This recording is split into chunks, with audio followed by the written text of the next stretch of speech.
नमस्कार जी। हम आए हुए लोहा खुर्द गांव में। हमारे साथ आज विनोद सरपंच जी हैं लोहा खुर्द के। आइए करते हैं इनसे बातचीत, गांव की क्या क्या समस्याएं हैं। न धर्म पर राजनीति करते हैं, न जाति पर राजनीति करते हैं। गांव का विकास चाहते हैं विनोद जी, गांव के विकास पर चर्चा करते हैं। तो नमस्कार विनोद जी। नमस्कार जी, आपके चैनल को बहुत सारी शुभकामनाएं। और हम चाहते हैं कि विकास गांव में बहुमुखी विकास इस तरीके से हो कि आगे भविष्य में भी हम क्या और भी लोग ये सोचें कि भी अच्छे से अच्छा काम हुआ है, जिससे आगे आने वाले समय में भी लोग उसी रास्ते पे चलें। विनोद जी, आपके गाँव में क्या क्या समस्याएं हैं? देखो, समस्याएं तो बहुत हैं जी। समस्या एक एक करके कम होंगी, एकदम से तो सारी होंगी नहीं। लेकिन हमारा मकसद ये है कि सबसे पहले हम सफाई पे विशेष ध्यान देना चाहते हैं कि एक बार पूरा साफ़ सफाई पे, प्लास्टिक पे, इस टाइप के जो छोटे छोटे काम हैं हम पहले उसको कोशिश करेंगे कि उस पर हम अपना फोकस कर पाएँ। प्लास्टिक पे जागरूकता अभियान निकालने वाले हैं। हाँ जी, हम प्लास्टिक पे और स्वच्छता पे एक जागरूक अभियान चलाना चाह रहे हैं। वो कल हम एक 9 तारीख को सुबह सुबह चला रहे हैं। उसमें हम सेलिब्रिटीज़ भी हैं, कुछ हमारे एसडीएम साहब भी और बीडीओ साहब भी, कुछ ये हमारे ने वो भी आएंगे। उसके साथ साथ पूरा गांव मिलकर इस कोशिश करेंगे कि भाई उसमें लोगों को अवेयरनेस हो जाएगी कि भाई यहाँ पे कूड़ा नहीं डालना है, यहाँ डालना है, जगह बना दी जाएगी। इस तरीके से उनको थोड़ा सचेत करना चाह रहे हैं कि इस तरह से काम करें। तो ये जो पॉलीथीन मुक्त अभियान है, इससे मतलब काफ़ी प्रभाव पड़ेगा। गांव गांव के जो जागरूकता अभियान चलेगा तो लोग पॉलीथीन का यूज करना बंद कर देंगे। देखो जी, हम तो इसी आस पे लगे हुए हैं कि लोगों को पता लगे कि भाई ये हमारी शारीरिक सेहत के लिए भी, वैसे बहुत ज़्यादा पर्यावरण के लिए भी बहुत ख़तरनाक है। हम चाहते हैं कि इस पे कम से कम, सरकार ने तो बैन लगाया हुआ ही है, लेकिन उस तरीके से कहीं ना कहीं ये चोरी से या वैसे चलता तो रहा है।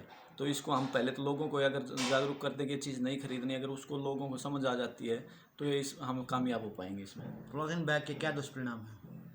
देखो, पॉलीथीन के तो सच पूछो तो हमारी, जैसे हम गौ माता कहते हैं, गौ माता बेचारी वो भूखी मरती है। अगर उस प्लास्टिक में कुछ मीठा है या कुछ भी खा लेता है तो उसके पेट में जाने के बाद जो उसके साथ दुर्गति होती है, जो उसको डॉक्टरी लाइन पे लेके जाते हैं तो पेट में पता नहीं क्या क्या निकलता है।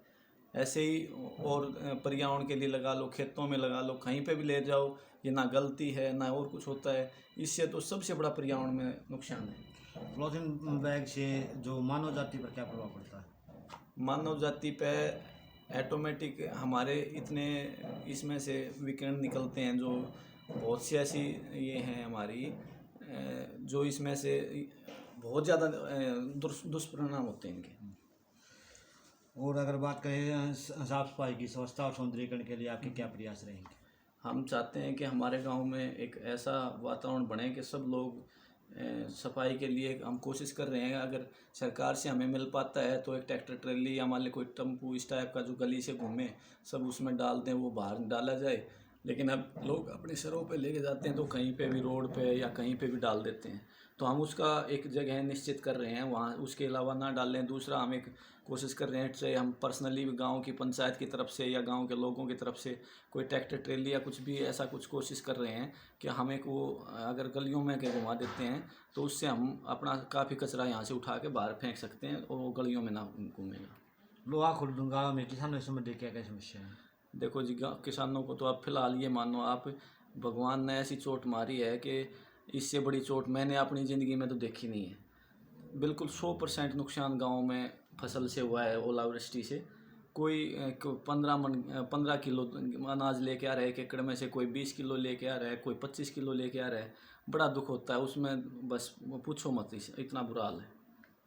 तो अभी गिरदावरी हो गई है हाँ, अभी हमारी वीडियो एसडीएम साहब आए थे और उन्होंने हमारे गांव की गिरदावरी कराई है, जिसमें हमारे लगभग गांव की गिरदावरी हो गई है।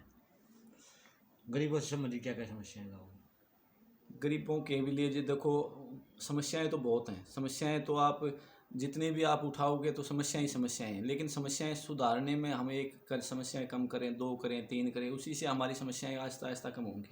सर, गांव में शिक्षा की बात करते हैं, गांव में शिक्षा व्यवस्था कैसी है? देखो, हमारे गांव बहुत ही, जैसे हमारा नूना माजरा में एक स्कूल है लड़कियों का, तीनों गाँव ने मिल के बनाया था। तो उसमें हमारा वो स्कूल आज भी हरियाणा में, हमारे गांव का जो स्कूल है वो भी हरियाणा के टॉप 2nd या 1st में आते हैं। अच्छा जी। हाँ जी। और आप एक बार अगर आप आए हो तो एक बार स्कूल से निकल के जाके देख के ना, शायद प्राइवेट स्कूल की भी ऐसी स्थिति नहीं पाएगी जैसे हमारे स्कूल की है। बहुत ही अच्छी उसको मेंटेन कर रखा है, बहुत अच्छे तरीके से उसको यूज़ कर रहे हैं। और हमें समस्या ये है कि हम उस लेवल तक वहाँ बच्चे अपने गांव से भेज नहीं पा रहे हैं, हम समझा नहीं पा रहे, प्राइवेट की तरफ या और कहीं बाहर की तरफ ज़्यादा भेज रहे हैं, सरकारी में हमारे बच्चे कम जा रहे हैं। तो विनोद जी, जैसे आपने बताया सरकारी स्कूलों में बच्चों की संख्या दिन प्रतिदिन घटती जा रही है, बच्चों की संख्या बढ़ी सरकारी स्कूल में, उसको लेकर आपके क्या प्रयास रहेंगे? हम कोशिश कर रहे हैं जी लोगों को इस बात को समझाने के कि जो हम सरकारी स्कूल में अच्छे टीचर होते हैं, इसमें कोई दो राय नहीं है। और उनको एक बार थोड़ा सा भरोसा, ये क्या है कि प्राइवेट स्कूल में क्या होता है कि वहाँ पे एक वातावरण ऐसा देते हैं कि उससे वो लोग समझते हैं, एक दूसरे को देख देख के भागते हैं कि भाई प्राइवेट स्कूल में इसका पढ़ रहा है लड़का, इसका पढ़ रहा हाँ, है, देखा देखी लगी रहती है देखा-देखी जी। लगी रहती है। बिल्कुल जी। लेकिन समस्या हम ये चाह रहे हैं कि एक बार लोग इस पे विश्वास करें, अपने स्कूल पे विश्वास करें, अपने स्टाफ पे विश्वास करें, गांव के जो सरकारी लगे हुए हैं, तो वो कह रहे हैं कि हम अच्छे से अच्छा परिणाम करके देंगे। गांव में खिलाड़ियों की बात करते हैं जी, खेलों से संबंधित किस तरह की व्यवस्था गांव में है? क्या कोई स्टेडियम वगैरह भी है? और आपके क्या प्रयास रहेंगे खेलों के लिए? बहुत अच्छी सुविधा है यहाँ पर, मतलब मिल सके खिलाड़ियों को। देखो जी, हमारे गांव में वैसे तो गेम तो बहुत हैं, लेकिन हमारे गांव में एक खेल के रूप में बहुत ही अच्छा वातावरण है। हाँ जी, हाँ जी। एक अच्छा, बहुत अच्छा स्टेडियम है जिसमें ऐसा नहीं कि सरकार ने कोई ज़्यादा अलग से कोई सहयोग दे रखा हो। अपने आप जैसे हमारे जो पुराने, हम जैसे पुराने प्लेयर रहे हैं, उन्होंने अपने अपने पास से कोई 1000 को 2000 ऐसे करके वो स्टेडियम में घास लगा रखा है, चारद्वारी कर उसको, पेड़ों के कम से कम भी 500-700 पेड़ लगा रखे हैं। उनके रख रखाव करते हैं, खुद अपने बेस पे करते हैं, उसकी देखभाल अपने खुद करते हैं। और मतलब युवा युवा करते हैं इस काम युवा को। जो बच्चे हैं, जो सीनियर हैं, हाँ जी, हाँ जी, सीनियर। सीनियर हैं, जो नौकरी लगे हुए हैं या कुछ अपना काम कर रहे हैं, वो उसका सहयोग करते हैं। जो यहाँ रहते हैं वो बच्चे उसका काम करते हैं। अच्छा। दूसरा, जैसे हमने एक योगा टीचर लगा रखी है अच्छा जी। स्टेडियम में, हाँ हाँ। तो उसकी जैसे हम 1000 500 जो इकट्ठे करते हैं, उससे कुछ एक हमारे राजेश जोन जी हैं, उन्होंने योगा टीचर के लिए जो सैलरी है वो उन्होंने कर रखी है। बाकी और जो उसमें स्टाफ की ज़रूरत पड़ती है, कोई गार्ड की पड़ती है, कोई सामान की ज़रूरत पड़ती है, तो वो हम सभी मिलजुल के उस काम को करते हैं। बहुत बड़ी बात है जी। शायद मेरे ख्याल से हम ज़्यादा नहीं कहेंगे तो जज्जर डिस्ट्रिक्ट में ऐसा कोई स्टेडियम नहीं पाएगा, आप उसको भी ज़रूर देख के जाना। ये तो हमारा फोकस स्कूल और स्टेडियम ये विशेष है। वैसे सबसे बड़ी बात कही आपने कि ग्रामीणों का सहयोग से स्टेडियम चल रहा है। कोच की व्यवस्था कर रखी है, तो ग्रामीणों के सहयोग से कोच की सैलरी ग्रामीणों के सहयोग से मिलती है जी। ये बहुत बड़ी बात है जी, ऐसा गाँव हमें शायद ही मतलब देखने को मिले।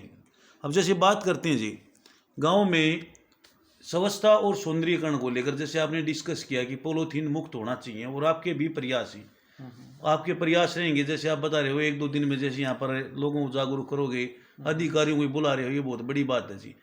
स्वच्छता और सौंदर्यीकरण के साथ साथ हम चिकित्सा व्यवस्था की बात करते हैं, तो गाँव में चिकित्सा व्यवस्था कैसी है? देखो, चिकित्सा व्यवस्था में पशु चिकित्सा के मामले में तो हमारा बहुत अच्छा है। अच्छा जी।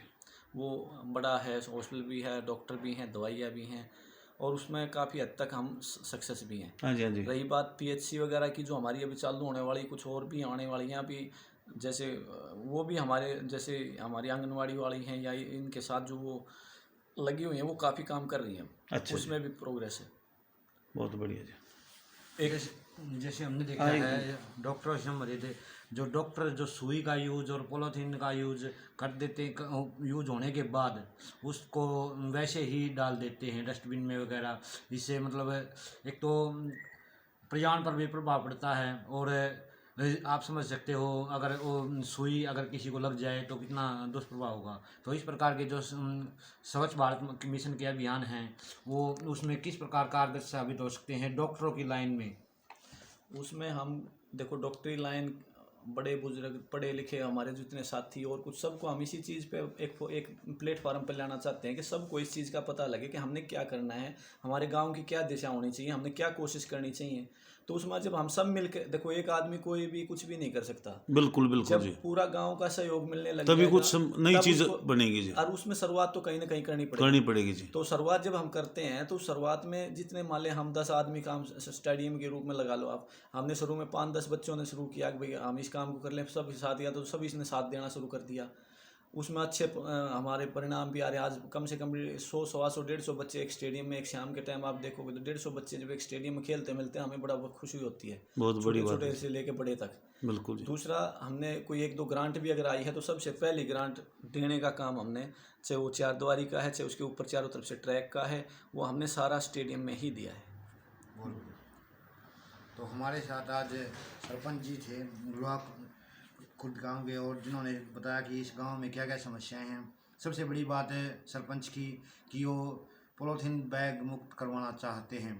और एक बात और बोल दी, इस पॉलीथीन बैग के दुष्परिणाम जो हैं, जैसे कोई भी पशु अगर इस पॉलीथीन को निगल लेता है तो उसकी ज़िंदगी और मौत से जूझने लगता है वह अपनी।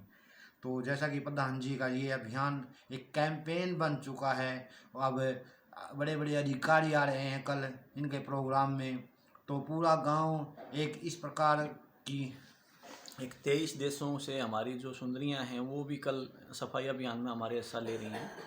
वो कल 9 बजे 10 बजे के करीब आएंगी सुबह सफाई अभियान में या पॉलीथीन के उसमें हमारे सहयोग दे रही हैं। 23 देशों से 23 देशों की जो बहुत बड़ी बात है जी प्रधान भैया। ने बताया कि जो विश्व सुंदरियां, चाहे उसमें इंडिया की हो या चाहे विदेशों की, तो सबसे विश्व की सुंदरियां यहाँ आने वाली हैं इस कैंपेन में शामिल होने के लिए। एक और जागरूकता अभियान, उस एक पूरे देश को ये संदेशा दे के जाएंगी कि अगर वो अपना काम इस स्वच्छ भारत मिशन के लिए कर सकती हैं अपने गांव, तो आप अपने ग्रामवासियों, इस गांव के सभी ग्रामवासी भी अपने गांव को स्वच्छ कर में अपना सहयोग दे सकते हैं। सबसे बड़ी बात है कि दूसरे देश से विश्व सुंदरी यहाँ आने वाली है लोहा खुर्द गांव में, और पूरे गांव की साफ सफाई में, और बड़े बड़े अधिकारी साथ होंगे उनके, और वीआईपी वीवीआईपी सभी यहाँ पे आने वाले हैं, और पूरे देश को एक ऐसा संदेश देने वाले हैं जो शायद ही आज तक किसी गांव ने दिया हो। एक वो कार्य करने जा रहे हैं लोहा खुर्द के सरपंच, ग्रामीण और सभी वीवीआईपी वीआईपी यहाँ मौजूद होने वाले हैं कल, है ना जी। Thank you. इन्हीं शब्दों के साथ जय हिंद, जय भारत।